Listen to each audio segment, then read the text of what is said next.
नमस्कार। मेहता टॉक्स हजारीबाग में आपका स्वागत है। आज का विषय है मनुष्य का संस्कारित जीवन। मनुष्य के जीवन में संस्कार नहीं हो तो फिर पशु में और मनुष्य में अंतर क्या है, क्या फर्क रहेगा? मनुष्य के जीवन और पशु के जीवन जीने के तरीके अलग अलग हैं, तो सिर्फ इसलिए कि मनुष्य ने एक ढंग का जीवन जीना स्वीकार किया है। मनुष्य को सिखाया गया है, जिंदगी जीने के कई तरीके हैं। मनुष्य ने अपने हिसाब से उन तरीकों को चुना है। उन्हीं तरीकों में से एक है हिंदू जीवन पद्धति। सभी प्रकार के जीवन में अपने अपने संस्कार है।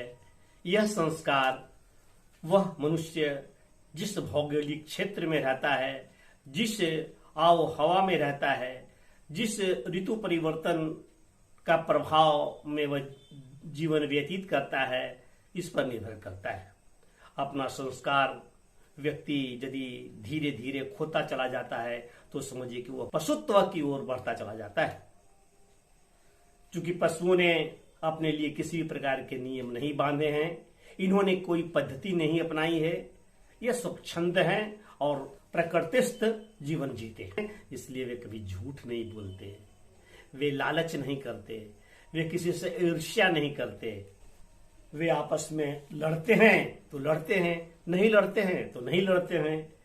गाय, बैल, बकरी, कुत्ते, बिल्ली नगरों गांवों में रहते हैं। भालू, बंदर, गीदड़, सियार, लोमड़ी ये जंगलों में रहते हैं। उनके अपने कोई सगे भाई नहीं होते, ऐसा वे मानते हैं। ऐसा होता है तो वे जानते नहीं है। इसलिए दो बैलों के बीच, दो गधों के बीच, दो कुत्तों के बीच आपस में कभी लड़ाई नहीं होती कि वह दोनों भाई भाई है इसलिए लड़ना जरूरी है। हिस्से के लिए कोई वैमनस्य नहीं होता, कोई मनमुटाव नहीं होता है।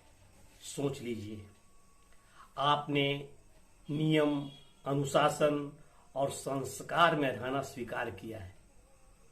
जब स्वीकार किया है तो आपको पालन करना होगा। जानवरों ने ऐसा कुछ भी नहीं स्वीकार किया, यहां तक कि वे नंगे घूमते हैं चाहे मौसम कोई भी हो।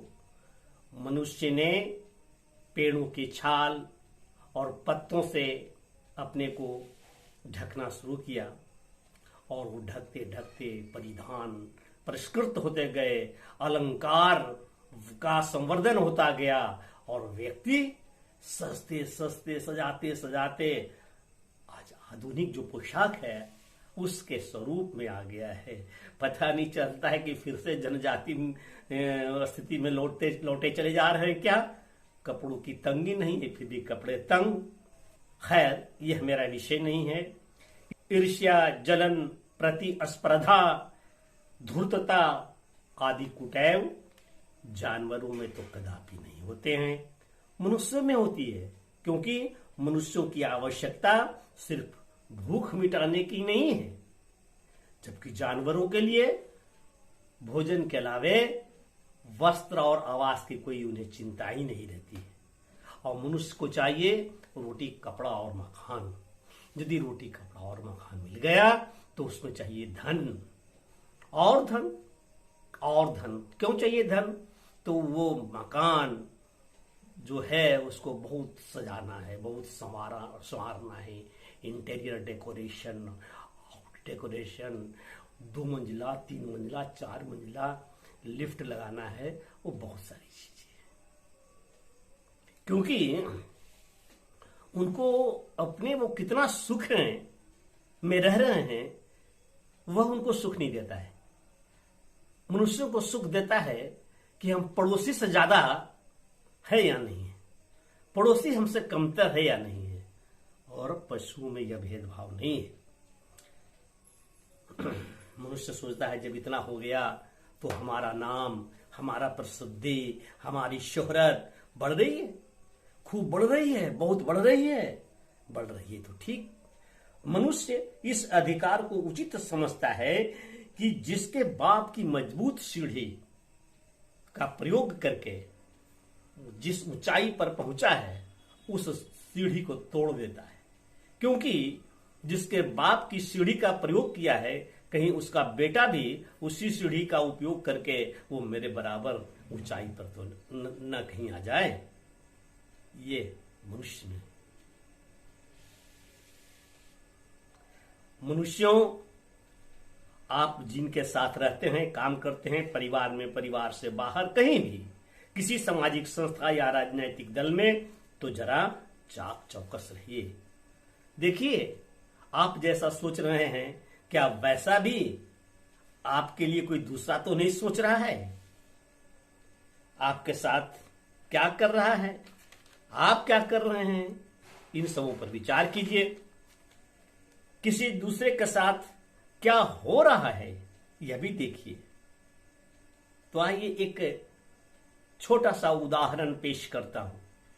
आज से लगभग 3 वर्ष पूर्व की बात है। संस्था का एक पूर्णकालिक कार्यकर्ता जिनका नाम विजय था, और अब विजय नाम से ही उन्हें संबोधित करूंगा मैं। विजय जी ने मुझसे अनुरोध किया कि एक व्यक्ति का नाम लिया। वो बोला कॉलेज में शिक्षक है, प्राध्यापक हैं, उनसे मेरा परिचय करवा दीजिए तो यह संस्था का कुछ कार्य आगे बढ़ेगा। मैं उन्हें उनके पास ले गया। उनके पास पहुंचने के बाद मेरे मित्र प्राध्यापक महोदय ने इनका स्वागत किया, चाय पानी चाय आदि से निवृत्त हुए, और उसके बाद संक्षिप्त वार्तालाप के पश्चात हम लोग दोनों वापस चले आ रहे थे। रास्ते में उन्होंने मुझसे पूछा कि ये आपके कितने दिनों से मित्र हैं? मैंने कहा लगभग 20 वर्षों से मैं जानता हूं, ये जानते हैं, और हम दोनों में बस जान पहचान है, कोई ऐसी मित्रता नहीं है, जैसे सबों से होती है वैसे हैं। फिर मैंने पूछा कि कैसे लगे? तो विजय जी ने कहा बेकार, जिस काम के लिए मैं सोचा था उस काम के लिए ये उपयोगी नहीं है। कुछ दिन हुए, कुछ महीने बीते, अचानक किसी काम से या संयोगवश उस प्राध्यापक के घर मुझे जाना हुआ। प्राध्यापक ने अन्य बातों के अलावा यह बताया कि आपके साथ जो विजय जी आते थे वे आजकल तो बराबर आ रहे हैं मेरे यहाँ, और एक गहरे मित्र हैं। यह सुनकर के तो मेरे पांव के नीचे की धरती नहीं सरक गई। ऐसा कैसे हो सकता है? उन्होंने तो इनको रिजेक्ट कर दिया था। मैं कहा कैसे कैसे मुलाकात हुई उनको आप फिर उससे दोबारा? बस उसी दिन शाम को आप लोग गए ना, तो फिर शाम को वे वापस आए, और आने के बाद फिर से बैठे और जलपान आदि हुआ। उसके बाद वे चले गए। फिर तो कितने बार भोजन पर चाय पर आते आते ही रहते हैं, और मैं भी वहां जाता हूं। मुझे आश्चर्य लगा कि इस विजय जी ने मुझे बताया नहीं कि मेरे बताए गए प्राध्यापक के पास वे आ जा रहे हैं, संबंधों में प्रगाढ़ता आ गई है, वे भी, विजय जी भी मुझसे बराबर मिलते हैं, ये भी उनसे मिलते हैं। तो यह होता है मनुष्य का फितरत, यह होता है। वैसे ही एक दूसरा उदाहरण है। एक व्यक्ति बहुत ही मशरूफ था, व्यस्त व्यक्ति, अपने घर में बैठा था, अपने कार्य से मतलब है, दूसरा कोई काम नहीं करता था। लेकिन मुझे लगा कि इससे कुछ आगे का काम लेना चाहिए। इस वजह से मैंने उन्हें बाहर निकाला, रोशनी में लाया, प्रकाश में लाया, आंखें खोली, उन्होंने उजाला देखा, और उजाला देखा तो उस उजाले में एक बहुत बड़ी दुनिया थी। अब इस दुनिया में प्रवेश करते ही उनके दिमाग जगमग जगमग जगमग करने लगा, और एक कुविचार बराबर उनके दिल को और मन को मथ रहा था कि रे हम तो इतना दिन के बाद आए इस दुनिया में। यह व्यक्ति मेरे विषय में, यह व्यक्ति तो बहुत पहले से है, और वो मुझे ही बंद कर देने के लिए, मंद कर देने के लिए षड्यंत्र रचने लगा, और वो अपने षड्यंत्र में सफल हो गया। तो यह ऐसा ये दुनिया में ये होता है। वह यह नहीं जानता है कि अग्नि से उत्पन्न हुआ धुआं कुछ देर के लिए निश्चित रूप से इस प्रकार से कवर्ट कर देता है आग को कि बाहर की वायु के साथ ऑक्सीजन नहीं मिलता है, इसलिए आग बुझने की स्थिति नहीं आ जाती है, परंतु धुआं भर गया हुआ होता है। लेकिन इसका यह अर्थ नहीं होता है कि आग को बुझा ही दे सकता है। थोड़ी सी भी हवा कहीं से आती है, ऑक्सीजन मिलता है और आग वो जल जाती है।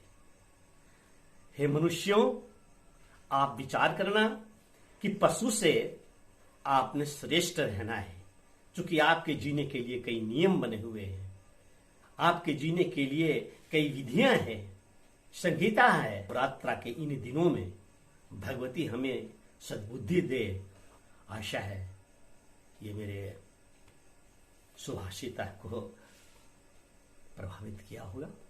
धन्यवाद, नमस्कार।